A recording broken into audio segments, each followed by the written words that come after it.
فاعبد الله مخلصا له الدين ألا لله الدين الخالص.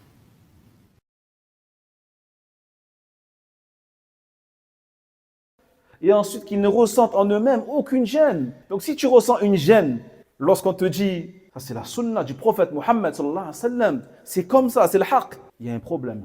Et que tu dis la conjoncture actuelle fait que al-wad' al-hali, et que tu as dit an tukhrij zakat al-fitr nuqoudan. Ça veut dire quoi? Pourquoi tu ressens de la gêne? Pourquoi tu te sens rabaissé? Tu veux avoir raison à tout prix et chercher des oui mais Abu Hanifa il a dit, oui mais soi-disant, Omar ibn Abdel Aziz, il a dit, ou Cheikh l'Islam ibn Taymiyyah, rahimahullah, il a dit, qu'Allah les agrée et qu'Allah leur pardonne. Mais eux, quand ils font une erreur, ils sont quand même récompensés. N'oublie jamais ça. Même quand ils se trompent, ils ont une récompense. Et quand ils ont raison, ils ont deux récompenses. Mais nous, on va être jugé sur comment on a géré nos conflits et nos différends. Est-ce qu'on est revenu à des gens, à des passions, à des madahib, à des écoles, ou est-ce qu'on est revenu à la base? Sunnatur Rasoul sallallahu alayhi wa sallam. Le verset, il est clair. Le verset, il est clair. Fala wa rabbika la yu'minuna hatta yuhakkimuka fima shajara baynahum. ثم لا يجدوا في أنفسهم حرجا مما قضيت ويسلموا تسليما. Soumets-toi entièrement. Pour revenir à Zakat al-Fitr, ne croyez pas ceux qui disent que Cheikh l'Islam il a autorisé. هذا كذب. Jamais de la vie. Ne croyez pas que Al-Hassan al-Basri il a autorisé de sortir Zakat al-Fitr en argent. Ne croyez pas ceux qui disent que Omar ibn Abdel Aziz rahimahullah ta'ala il a autorisé ikhraj Zakat al-Fitr nuqoudan. Toutes ces paroles concernant ces gens-là n'ont aucun fondement. Ils n'ont aucune chaîne de narration authentique. La seule chaîne de narration authentique concernant celui qui l'aurait autorisé, c'est Abu Hanifa. C'est le seul.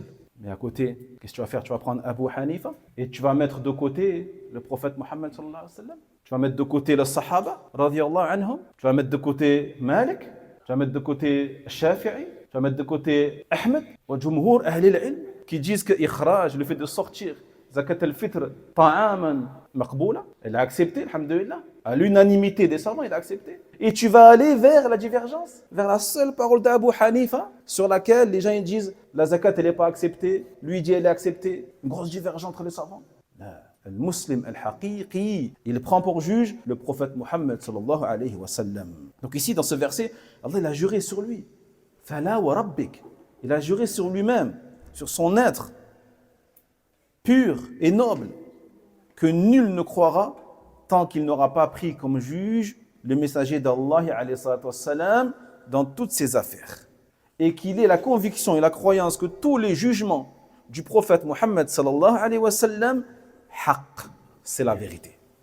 Et c'est pour ça qu'il dit Allah tabarak wa ta'ala par la suite, ثُمَّ لَا يَجِدُوا فِي أَنفُسِهِمْ حَرَجًا مِمَّا قَضَيْتَ.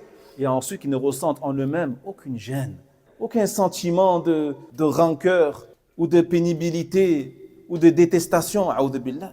Non. Allah subhanahu wa ta'ala, et qu'ils se soumettent entièrement, totalement à son jugement.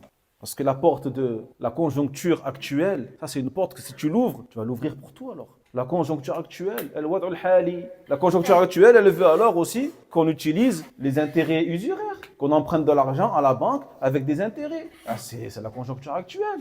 Comment on fait sinon? La conjoncture actuelle, elle voudrait que les femmes sortent dénudées. C'est la conjoncture, c'est la mode, c'est l'époque. La conjoncture actuelle, elle voudrait qu'on délaisse la sunna et qu'on fasse le haram. Waddu law tudhin fayudhinun. Ils aimeraient justement qu'on soit comme ça. Comme les polythéistes, ils voulaient que le prophète sallallahu alayhi wa sallam, il fasse des transigences, qui sacrifie des choses de la religion pour réunir entre lui et le mushrikoun. Le musulman, il ne fait pas de transigence, il ne transige pas le musulman. Le musulman, il ne transige pas, il ne fait pas de concessions. On réunit les cœurs autour de la vérité. On ne réunit pas les cœurs autour du faux. Jamais. وينجي الله الذين اتقوا بمفازتهم لا يمسهم السوء ولا هم يحزنون.